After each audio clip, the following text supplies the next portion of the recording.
you listening to this, you too can do something, beautiful and profound and impactful in your life. And importantly, it need not have anything to do with status or fame or money or success, the things that our society presents as a successful, meaningful life.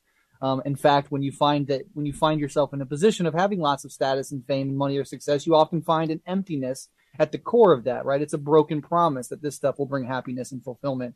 I think a life of service, of beauty, of compassion, of connection, a life that attempts to live like Christ or St. Francis, as radical as that way of life can sometimes be, especially in the modern materialist era. I think that life, in any sort of life like that, is infinitely more valuable and worthwhile than a life in pursuit of fame and wealth and success. So to reject the dominant, stories that capitalist society tells you about what a fulfilling life is, to reject that and look at figures like St. Francis to find a different way, it's not about the ego, self-aggrandizement, to be on top of other people, to be richer and more successful and have a bigger house. All of that is empty nonsense.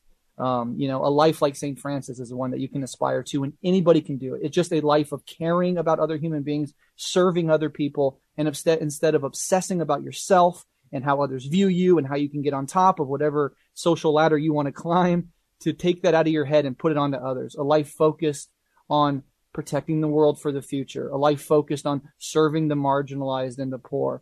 That dovetails very well with the communist politic, and both of those ways of life reject the emptiness that capitalism offers as the only way to have a meaningful life.